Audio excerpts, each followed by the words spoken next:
설교 제목을 조금 바꾸어서 나는 하나님의 자녀가 맞을까? 라는 제목으로 말씀을 증거하겠습니다. 키스 포크너라는 영국 동화 작가가 있습니다. 이 사람이 이제 우리 현 시대 사람이에요. 동화를 한 200여 가지 썼는데 그 중에 나 펭귄 맞아? 라는 책이 있습니다. 나 펭귄 맞아. 그 책이 이제 입체로 돼가지고 펼치면 막 그림이 이렇게 입체로 나오고 막 이러는 그 동화책이에요.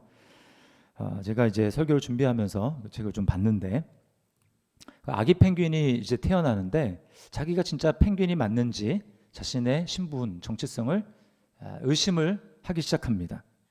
그래서 동물들한테 다니면서 자기가 진짜 펭귄이 맞냐고 물어봐요. 흰곰한테 가가지고 자기 펭귄 맞냐고 물어보니까 흰곰이 작은 물갈퀴가 있으면 펭귄이 맞다 이렇게 얘기를 합니다. 또 바다코끼리에게 가서 자기 펭귄이 맞는지 물어봐요. 그랬더니 뾰족하고 작은 부리가 있으면 펭귄이 맞다. 또 만족하지 못해서 돌고래한테 갑니다. 돌고래가 날개가 있으면 펭귄이 맞다. 이 대답을 해줬음에도 불구하고 만족을 하지 못하고 계속 고개를 갸우뚱하며 이제 마침내 엄마한테 가서 또 물어봅니다. 엄마가 너는 내가 낳은 펭귄이 맞아? 이렇게 이야기를 합니다. 근데 그 이야기를 들은 이 아기 펭귄이 이렇게 대답을 합니다. 전 아무래도 펭귄이 아닌 것 같아요. 왜냐하면 저는요 맨날 춥거든요. 물론 이제 애들 동화이기 때문에 아주 재밌게 스토리를 만들었지만 이 작은 아기 펭귄 생각에는 남극이나 뭐 북극 같은데 그 살도록 만들어진 펭귄이라면 춥지 않아야 되는데 자기는 추운 거예요. 그래서 난 펭귄이 아닌 것 같아 이렇게 생각을 하는 것이죠. 여러분 오늘 본문의 말씀에 보면 이와 비슷한 우리가 생각을 하게 됩니다. 내가 정말 하나님의 자녀가 맞을까? 라는 그런 의문을 갖게 되는 것이죠. 오늘 본문에 보면 두 자녀가 나옵니다. 하나는 하나님의 자녀, 하나는 마귀의 자녀. 10절을 보십시오. 이러므로 하나님의 자녀들과 마귀의 자녀들이 드러나나니. 영적으로 봤을 때 이 세상을 살아가는 사람들은 딱 두 종류입니다. 하나님의 자녀거나 마귀의 자녀거나 둘 중에 하나인 거예요. 여러분 요한 사도가 왜 이것을 이렇게 밝히 드러내면서 이 요한 서신을 썼겠습니까? 요한일서를. 그건 뭐냐면 예수를 믿고 공동체에 속해서 살아가는 사람들 중에서 자기가 하나님의 자녀임을 알지 못하는 사람들이 있다라는 거예요. 자기가 하나님의 자녀임을 확신하지 못하고 살아가는 사람들이 있다라는 것입니다. 하나님의 마음은 무엇일까요? 예수를 믿어서 하나님의 자녀가 되었을 뿐만 아니라 그 사실을 확신하며 그렇게 살아가기를 하나님이 바라는 것입니다. 오늘 우리는 펭귄이 물어보듯이 자기 스스로에게 한번 물어봐야 돼요. 나는 하나님의 자녀가 맞을까? 여기서 중요한 것은 내 생각 또는 어떤 경험, 어떤 느낌 그것에 의해서 판단하는 것이 아니라 하나님의 말씀에 근거해서 나는 어떤가? 라고 하는 것을 살펴보아야 하는 것입니다. 첫 번째 우리가 기억할 것, 살펴볼 것은 하나님의 자녀는 죄를 짓지 않는다는 사실입니다. 6절 말씀을 보십시오. 그 안에 거하는 자마다 범죄하지 아니하나니 범죄하는 자마다 그를 보지도 못하였고 그를 알지도 못하였느니라. 죄를 범하는 사람은 하나님을, 예수님을 보지도 못하고 알지도 못했다. 충격적인 말 아닙니까? 그러니까 이 말은 예수님을 보지도 못하고 알지도 못했다라고 하는 것은 그건 구원받지 못했다라는 것이죠. 구원받지 못한 사람은 하나님의 자녀일 수가 없는 것이죠. 또 9절 말씀을 보십시오. 하나님께로부터 난 자마다 죄를 짓지 아니하나니 이는 하나님의 씨가 그의 속에 거하며 그도 범죄하지 못하는 것은 하나님께로부터 났습니다. 하나님으로부터 났다. 거듭난 거죠. 영혼이 새로워지고 예수님을 믿었다. 그 사람은 죄를 짓지 않는다. 범죄할 수 없다. 이렇게 단정적으로 이야기를 합니다. 그래서 이걸 좀 더 명확하게 하기 위해서 아까 말씀을 드렸지만 대조해서 마귀의 자녀들은 뭐냐? 마귀의 자녀들에 대해서 8절에서 이렇게 이야기를 합니다. 죄를 짓는 자는 마귀에게 속하나니. 그러니까 이거는 빼박이에요. 빼박. 죄를 짓는다? 하나님의 자녀가 아니라는 것입니다. 자, 그런데 요한일서 말씀을 주의 깊게 잘 들으시고 설교를 지금까지 잘 따라오신 분, 또 그걸 기억하고 있는 분이라면 좀 의문이 생겨야 맞습니다. 의문. 요한일서 1장 8절에서 요한 사도가 이렇게 이야기하지 않습니까? 만일 우리가 죄가 없다고 말하면 스스로 속이고 또 진리가 우리 속에 있지 아니할 것이요. 분명하게 얘기하고 있죠. 죄가 없다고 얘기하는 사람들은 거짓말하는 것이다. 즉 뭡니까? 예수님을 믿는다고 해도 그 사람 속에는 죄가 있다. 그렇게 얘기를 해놓고 지금 한 2장 뒤에 와가지고 3장에서는 지금 하나님께로부터 난 자는 죄를 짓지 않는다. 죄를 짓는 사람은 하나님을 보지도 못했고 알지도 못한 자다. 지금 이게 뭔가 모순이 되고 충돌하는 것 같다라는 것입니다. 자, 여기서 우리가 알아야 될 사실이 있는데요. 4절, 7절, 10절에 보면 죄를 짓는다 또는 불법을 행한다, 의를 행한다, 이 짓는다, 행한다 라고 하는 말이 나오는데 우리나라 그 성경에서는 이게 다른 단어로 쓰였지만 헬라어 원문에 보면 이 단어가 포이에오라는 말로 똑같은 단어예요. 그러니까 영어로는 어떻게 번역되냐면 죄를 짓는다 또는 행한다 라고 하는 말을 practice라는 말을 쓰고 있습니다. practice. 그럼 practice가 뭐예요? 그거는 의도를 가지고 계속 연습하고 연단하고 훈련하고 반복해서 그 일을 내가 이렇게 하는 것입니다. 습관처럼 하는 거예요. 그러니까 여기서 죄를 짓는다 또는 죄를 행한다라고 하는 말은 어쩌다가 내가 정말 약해서 죄에 넘어지는 그 죄를 짓는 것을 얘기하는 게 아니고 습관처럼 마치 운동선수가 매일 운동을 의도성을 가지고 라이프 스타일로 삼아서 살아가는 것처럼 죄의 라이프 스타일을 가지고 살아가는 것을 말하는 것입니다. 여러분, 그러니까 이제 우리 교회는 아마 그런 분이 없겠지만, 그러면 안 되죠. 이 외도를 한다. 그런 사람들이 많지 않습니까? 어쩌다 자기가 약해서 외도를 하는 것과 또는 매일 매춘을 업으로 삼아가지고 그 일을 하는 사람들은 다른 것입니다. 후자는 그게 그냥 자기의 생활이에요. 라이프 스타일인 것입니다. 여기서 죄를 짓는다라는 건 바로 그걸 얘기를 하는 것입니다. 여러분 자기 스스로 한번 마음속에 생각을 해보십시오. 나는 죄를 라이프 스타일로 삼지 않기 때문에 나는 하나님의 자녀가 맞아 라고 여러분은 스스로 확신할 수 있습니까? 두 번째 살펴볼 것은 아마 첫 번째 살펴보면서 아마 안도감을 좀 가지셨을 거예요. 그럼 그렇지. 나는 하나님의 자녀가 맞는 것 같아. 이런 생각을 아마 하셨을 것 같습니다. 자, 그럼에도 불구하고 두 번째 우리가 살펴볼 것은 무엇이냐면 우리는 죄에 대해서 깊은 성찰을 해야 된다는 사실입니다. 자, 여기서 제가 하나 꼭 짚고 넘어가고 싶은 게 있어요. 그건 뭐냐 하면 여러분이 예배를 드릴 때 말씀을 대하는 태도입니다. 말씀을 대하는 태도. 말씀을 대하는 태도는 어떠해야 되느냐? 하나님 앞에 나아갈 때 우리는 마치 의사에게 진단을 받는 그런 사람처럼 정말 하나님께서 내 마음을 감찰하시고 내 안에 잘못된 부분을 수술해 주시고 내 안에 있는 죄를 드러내 주시고 그래서 내가 이것을 깨끗하게 치료받기를 원한다. 환자가 의사한테 가듯이 그런 마음을 가지고 하나님 앞에 나아가야 한다라는 것입니다. 그럴 때 하나님의 은혜를 경험하게 되는 거예요. 요즘에 우리가 코로나19 그 사태가 전 세계적으로 번지는 상황을 보고 있지 않습니까? 다른 나라들은 이제 막 정점에 이르거나 이제 잡아가거나 그런 상황인데 뒤늦게 안일하게 대처하다가 지금 확진자 수가 엄청나게 늘어나는 한 나라가 있습니다. 여러 나라가 있는지 모르겠죠. 제가 아는 나라, 우리 이웃에 있죠. 일본.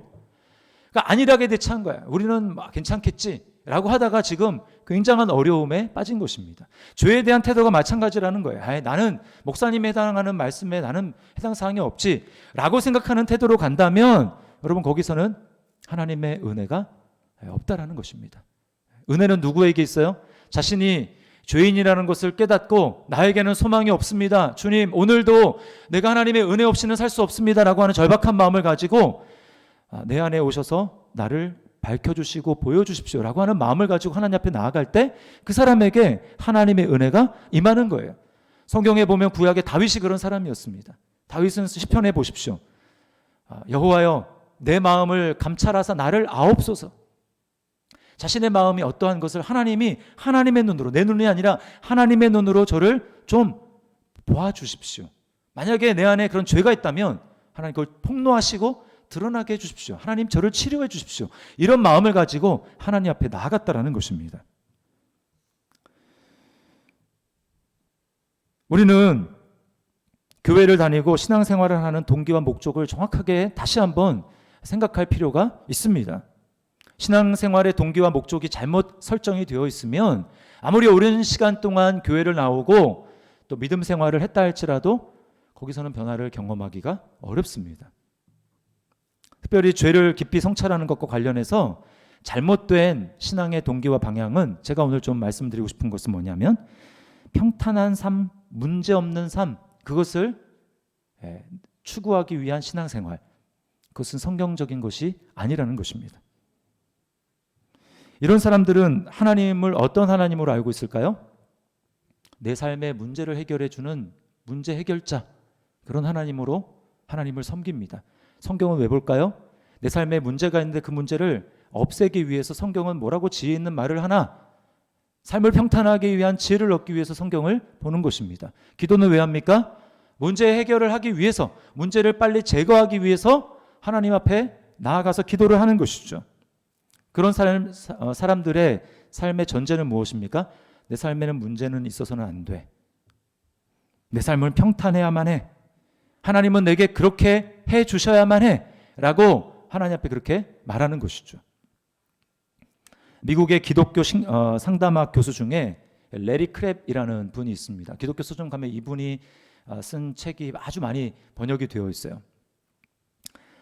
어느 날 이제 어떤 젊은 여인으로부터 편지가 왔습니다. 이 레리 교수님에게 편지를 뜯어보니까 이 어떤 여인이냐면 이제 세 자녀, 어린 세 딸을 둔 자녀인데 그 이제 여인인데 어느 날 남편이 아무런 말도 없이 자기랑 아이들을 버리고 사라졌어요. 버리고 간 것입니다. 엄청나게 충격이었어요. 도대체 앞으로 어떻게 살아야 되느냐 막막하잖아요. 그렇게 하고 있는데 이제 그 책을 본 겁니다. 레리 교수님의 책을 본 거예요. 그러면서 거기서 굉장한 위안과 용기를 얻었습니다.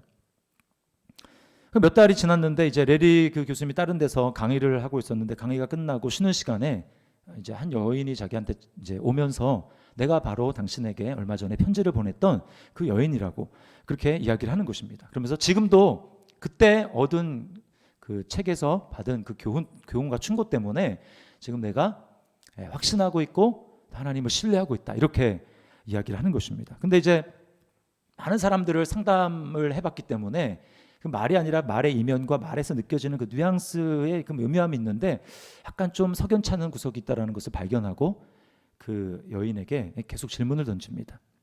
이렇게 질문을 했어요. 자매님, 그리스도만으로 충분하다는 사실로 큰 격려를 받으셨다고 했는데 구체적으로 어떤 뜻으로 그렇게 말씀하시는지 제가 좀 저한테 좀 더 설명을 해주시겠습니까? 그렇게 이야기를 했습니다. 그랬더니 여인이 하는 얘기가 그야 제가 필요한 모든 것을 하나님이 주신다라는 말이죠.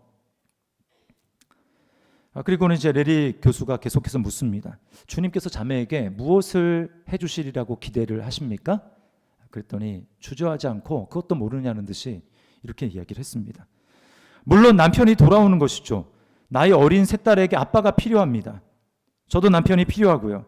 언제인지는 모르겠지만 하나님께서 남편의 마음에 역사하셔서 다시 돌아오도록 해주시리라 믿습니다. 레리 교수가 그 이야기를 정말 잘 들으면서 이렇게 이야기를 해줬습니다. 저도 하나님이 당신에게 그렇게 해주시기를 바라지만 당신이 가지고 있는 그 확신은 성경에 근거한 것이 아닙니다. 성경적인 근거가 희박합니다. 이렇게 이야기를 해줬어요. 그랬더니 이제까지와는 다른 억양과 얼굴을 가지고 이렇게 이야기했어요. 어떻게 그걸 의심할 수 있죠? 내가 혼자서 사는 것이 쉬운 일이라고 생각하세요? 만일 하나님이 성경 말씀대로 신실한 분이라면 내 남편을 돌아오게 해주실 거예요. 아니, 그렇게 되어야만 해요. 그 여인의 목소리에서 절망적이고 분노가 섞인 목소리를 확인할 수 있었다고 이야기를 합니다. 여러분이 저와 여러분이 만약에 그 여인이 되었다고 한번 생각을 해보십시오. 얼마나 막막하겠습니까? 얼마나 살아가기가 절망적이겠습니까? 아마 우리가 되었어도 여인처럼 그렇게 하나님께 기대를 하고 기도를 했을 거예요. 그러나 여러분, 이 여인이 간과하고 있는 사실이 있습니다. 그럼 뭘까요? 너무나 힘든 상황에 있다라는 그 사실이 하나님이 반드시 그 여인이 원하고 소원하는 바로 그대로 하나님이 꼭 그렇게 해주셔야 되는 것을 보장해 주지는 않는다라는 것입니다. 우리는 믿음과 확신이라는 이름으로 자신의 기대와 고집을 하나님께 강요하는 경향이 있습니다. 자신이 원하는 방식 외에는 어떤 것도 하나님의 응답이라고 여기지 않는 것입니다.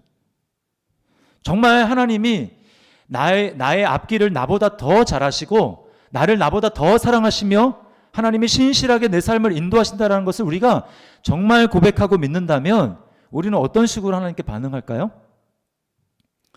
아멘 하는 것입니다. 그리고 감사하는 것입니다.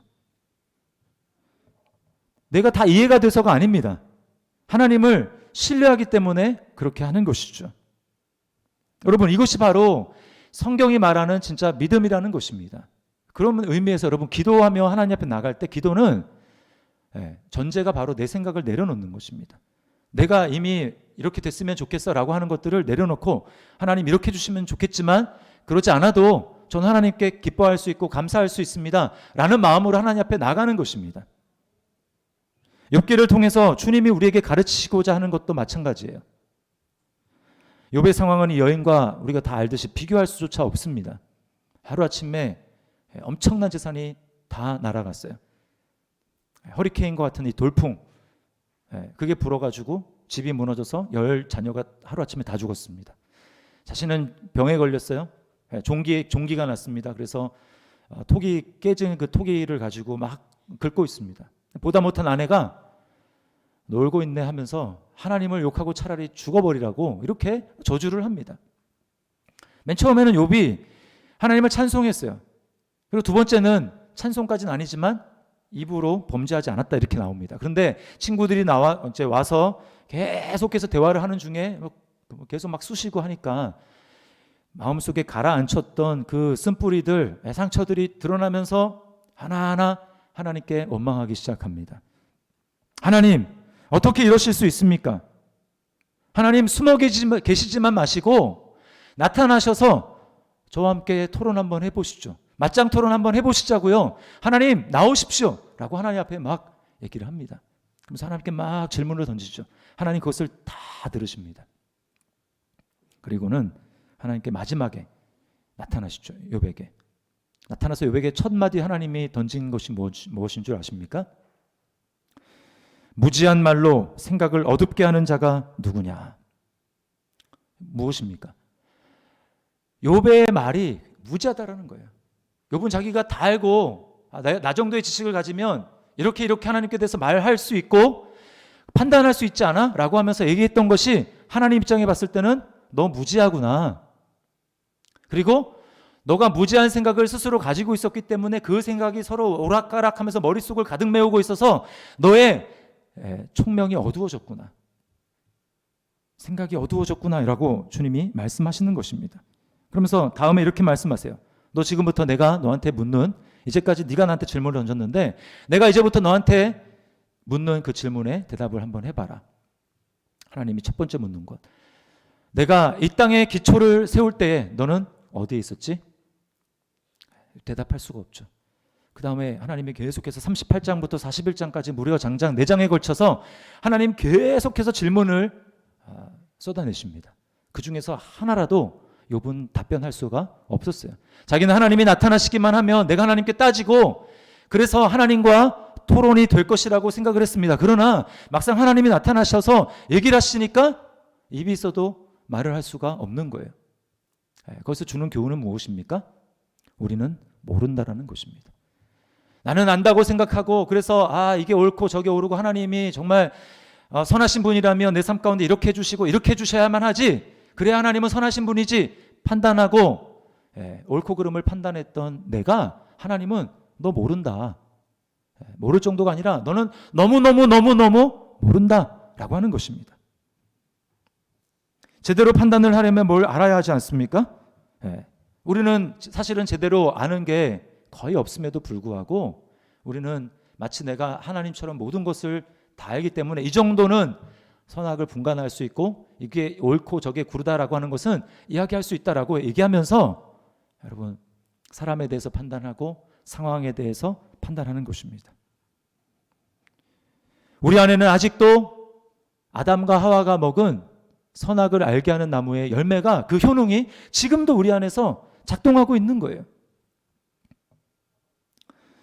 그러므로 여러분, 우리가 겉으로 드러나는 이런저런 죄의 행동들, 그것도 물론 중요하게 봐야 되지만 더 깊이에는 우리가 알지 못하는 무지함을 가지고 내가 이러쿵저러쿵 이야기하고 사람에 대해서 또 상황에 대해서 판단하고 하는 것, 그것이야말로 정말 그 죄의 뿌리 깊은 교만이고 그것이 죄의 본질이라는 것입니다.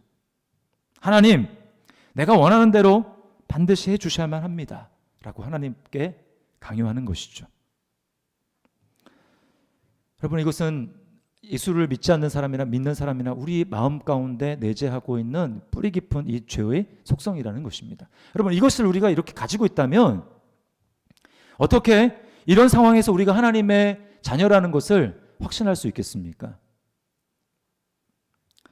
세 번째 우리가 살펴볼 것은 우리 안에 하나님의 씨가 있다라는 것입니다. 이 질문에 대한 답은 바로 우리 안에 있는 하나님의 씨가 답입니다. 9절을 보십시오. 우리 9절 같이 한번 읽어보겠습니다. 시작. 하나님께로부터 난 자마다 죄를 짓지 아니하나니 이는 하나님의 씨가 그의 속에 거하며 그도 범죄하지 못하는 것은 하나님께로부터 났음이라. 하나님의 씨가 우리 속에 있다고 얘기합니다. 여러분, 우리 속에 있는 하나님의 씨가 뭘까요? 성경에서 씨라고 이야기를 하면 자녀 후손을 비유적으로 일컫는 말이 많습니다. 그래서 아브라함의 씨 하면 아브라함의 아들 또는 아브라함의 손자 아니면 후손, 그걸 얘기를 하는 거예요. 씨는 완성체의 모습을 가지고 있지는 않지만 그 DNA를 완벽하게 가지고 있습니다. 그래서 시간이 지나면 반드시 그 완성체의 모습을 드러내게 되어 있는 거예요. 여러분, 우리 안에 있어서 하나님의 씨, 하나님의 DNA를 가지고 있고, 그래서 우리로 하여금 하나님처럼 그렇게 되도록 만드는 그분 누굴까요? 우리 안에 있는 하나님의 씨, 하나님의 아들, 하나님의 자손은 바로 예수님인 것입니다. 이 하나님의 씨가, 하나님의 아들인 예수 그리스도가 왜 오셨습니까? 5절 말씀해 보면 죄를 없애려고 오셨다고 이야기를 합니다. 어떤 죄요? 방금 얘기했던 무지하면서 마치 모든 것을 아는 것처럼 판단하며 하나님에 대해서도 판단하고 상황에 대해서 사람에 대해서 판단하는 그 교만의 죄를 없이 하고자 주님이 오셨다라는 것입니다. 그래서 여러분, 예수님의 일생은 그 죄를 없이 하려 오셨기 때문에 아담과 정반대의 삶을 사실 수밖에 없는 거예요. 아담의 삶의 모토는 뭘까요? 하나님 말씀보다는 내 생각대로 선악을 알게 하는 열매를 따먹은 아담은 하나님의 뜻보다는 내 생각대로, 이게 아담의 모토입니다. 그럼 반대로 둘째 아담으로 오신 예수님은 어떤 모토를 가지고 계실까요? 내 뜻이 아닌 내 뜻은 죽고 아버지의 뜻은 살고, 이 모토를 가지고 주님이 사신 거예요. 주님은 아버지의 뜻에 100% 순종하셨고 아버지의 말씀에 목숨을 거셨습니다. 그게 쉬운 일이 아니에요. 예수님이 그렇게 하기 위해서 주님은 재판을 받으셔야 했습니다. 예수님이 재판을 두 번 받죠. 첫 번째는 유대인들로부터 재판을 받고, 두 번째는 빌라도 총독에게, 로마인에게 재판을 받습니다.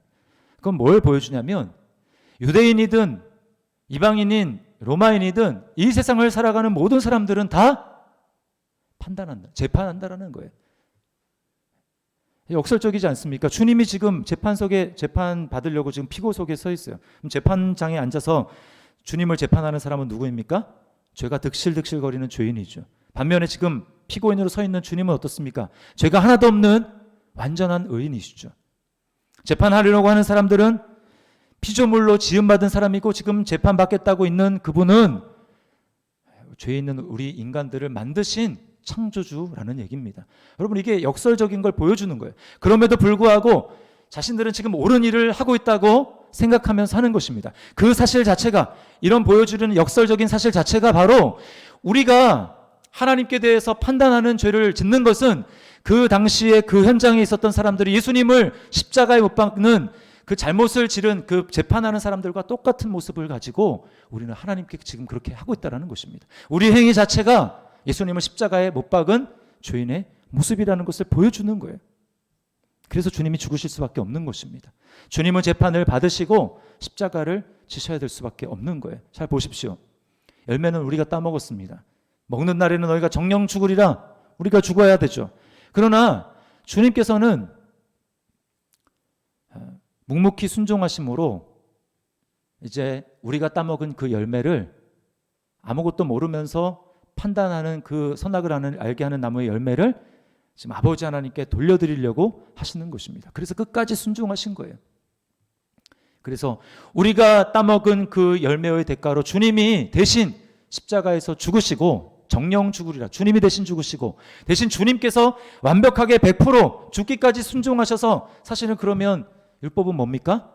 율법을 행한 자는 살리라거든요. 사셔야 되는데 하나님의 생명을 얻어 사셔야 되는 주님께서는 그 살아야 되는 자격을 바로 우리에게 주셨다라는 것입니다. 그래서 우리에게 구원이 이루어진 거예요. 주님은 이렇게 말씀하십니다. 선악의 판단은 오직 선하시며 모든 것을 아시는 아버지만 하실 수 있습니다. 아버지의 말씀만이 진리이십니다. 라고 주님은 끝까지 그 말씀에 순종하며 죽으신 것입니다.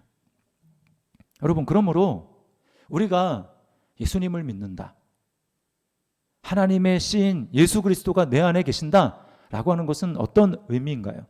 그것은 더 이상 내가 이제 나의 이 좁은 머리를 가지고 알지 못하는 작은 지식을 가지고 이러쿵저러쿵 판단하며 하나님께 강요하는 그 나의 생각과 자아는 나는 죽었다, 이렇게 얘기하는 것입니다. 그리고 내 안에는 끝까지 순종하시며 순종의 걸음을 걸으셨던 그 예수의 영, 순종의 영이 내 안에 있다, 나는 순종한다 라고 하는 것이 바로 예수님을 믿는 자의 모습이라는 것입니다.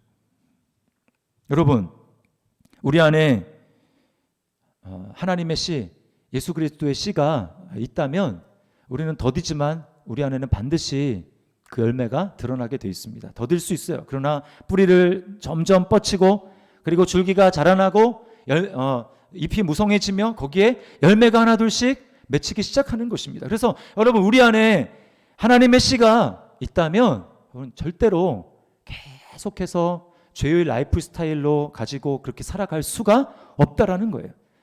고집을 할 수가 없다라는 것입니다. 최근에 제가 이제 짜증 지수가 굉장히 높아졌어요. 그래서 집에서 아이들한테 또 아내한테 화를 내고 짜증을 이제 막 내고 그랬습니다. 방학 기간 동안에 이제 아이들이 스마트폰을 이제 가지고 있지 않았는데 이제 온라인 계약을 하니까 스마트폰을 이제 쓸 수밖에 없는 거예요.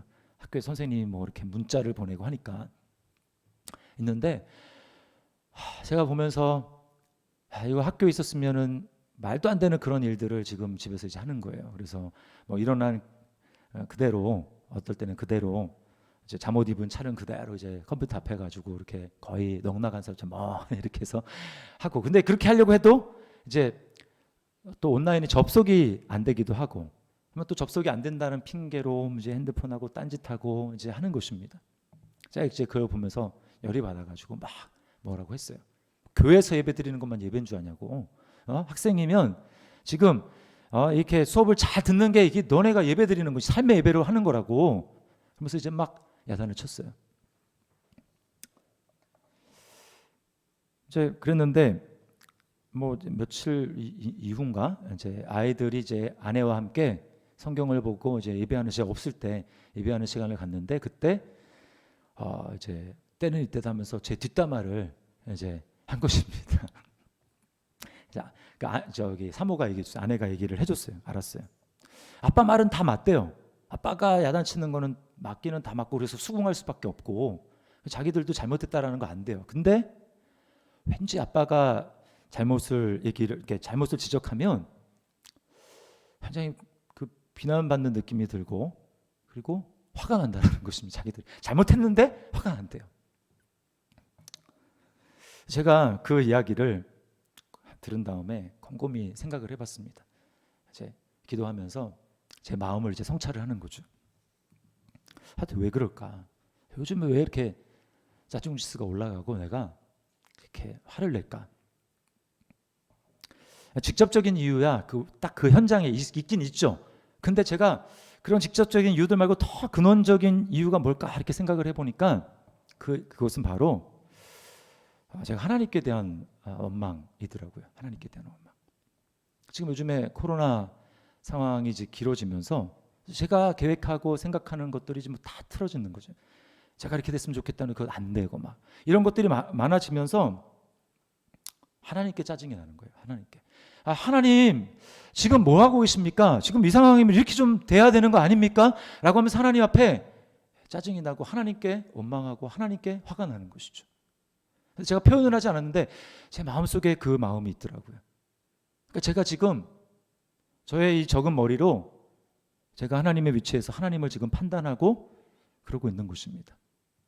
그러니까 그 모습이 집에 가서 내가 지금 판단자로 내가 하나님이 되어 있으니까 이제 아이들을 막 그런 식으로 제가 판단하고 지적질하고 화를 내고 있는 저의 모습을 발견하게 된 거예요.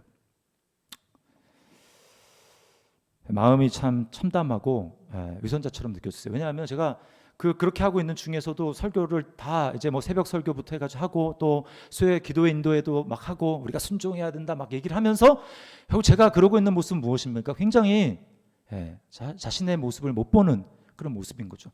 그렇게 얘기를 하면서 옳은 얘기 해가면서 정작 하나님이 진짜 원하시는 사랑하는 모습은 아이들에게 보여주지 못하는 정말 그런 이율배반적인 저의 모습을 보면서 제가 위선자같이 보이는 것입니다.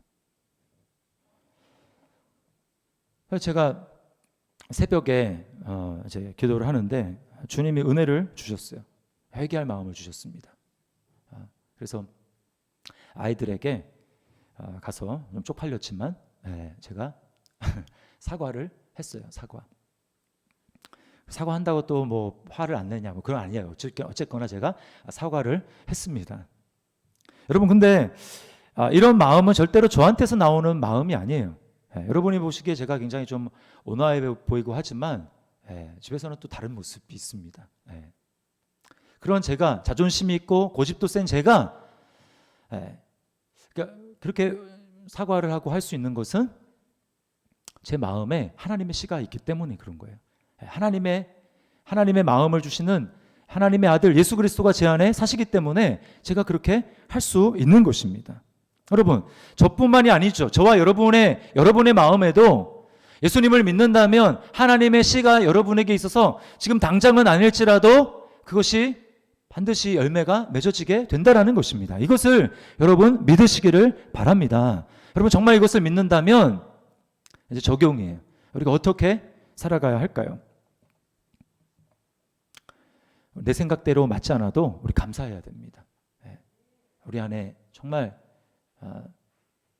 우리 죄를 지시고 죽으신 예수 그리스도 끝까지 순종하신 주님이 우리 안에 하나님의 씨로 계신다면 이해되지 않아도 감사하는 거예요. 원망하고 불평하는 것이 아니라 감사하는 것입니다. 두 번째는 내가 죄의 유혹에 넘어질 때 그때 자책하거나 비난하거나 절망에 빠지지 않는 것입니다. 그때 다시금 주님을 바라보는 것입니다. 내가 이렇기 때문에 나에겐 예수님이 필요하시지. 주님이 나를 위해서 오셨지. 하나님의 씨를 내게 주시기 위해서 주님이 의로우신 주님이 내게 오셨지. 그 의로우신 주님을 바라보며 다시금 고백하고 회개하고 주님의 손을 붙들고 일어서는 것입니다. 그리고 다시금 순종의 걸음을 주님과 함께 주님의 손을 붙들고 걸어가기로 마음 가운데 다짐하며 순종의 걸음을 내딛는 것입니다.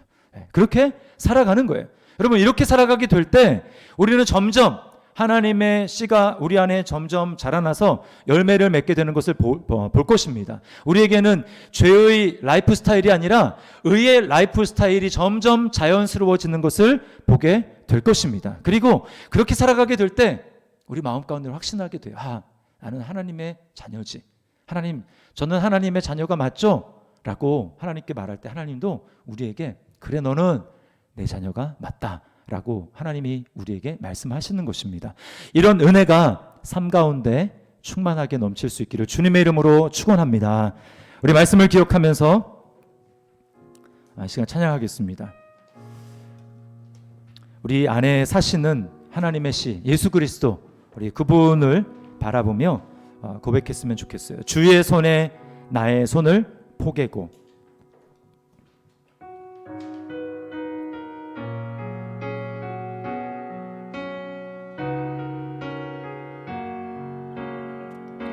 주보혈 날 정결케 하고, 주보혈 날 자유케 하니, 주 앞에 나 예배하는 이 시간 나의 모든 것을 주께 드리네. 주의 손 날 위해 찢기셨고, 주의 발 날 위해 박히셨으니, 이제는 내가 사는 것이 아니요 오직 주를 위해 사는 것이라. 주의 손에 나의 손을, 주의 손에 나의 손을 포개고, 또 주의 발에 나의 발을 포개요.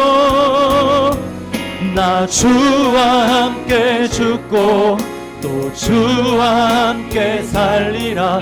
영원토록 주 위에 살리라. 주의 손에 나의 손을 포개고, 또 주의 발에 나의 발을 포개요. 나 주와 함께 죽고 또 주와 함께 살리라. 영원토록 주 위에 살리라. 주 위에 살리라. 우리 처음부터 다시 한번 고백하며, 주보혈 날 정결케, 주보혈 날 정결케 하고, 주보혈 날 자유케 하리. 주 앞에 나 예배하는 이 시간 나의 모든 것을 주께 내 생각, 내 모든 것들을 다 내려놓습니다. 주의 손 날 위해 찢기셨고, 주의 발 날 위해 박히셨으니, 이제는 내가 사는 것, 이제는 내가 사는 것이, 우리 안에 하나님의 시 그리스도가 사십니다. 오직 주를 위해 사는 것이라. 주의 손에 나의 손을, 주의 손에 나의 손을 포개고, 또 주의 발에 나의 발을 포개요. 나 주와 함께 죽고 또 주와 함께 살리라. 영원토록 주 위에 살리라. 주의 손에 나의 손을, 주의 손에 나의 손을 포개고, 또 주의 발에 나의 발을 포개요. 나 주와 함께 죽고 또 주와 함께 살리라. 영원토록 주 위에 살리라. 주 위에 살리라. 너는 내 아들이라. 너는 내 아들이라. 오늘날 내가 너를 닫도다. 너는 내 아들이라. 나의 사랑하는 내 아들이라. 다시 한번, 너는 내 아들이라. 너는 내 아들이라. 오늘날 내가 너를 놔도다.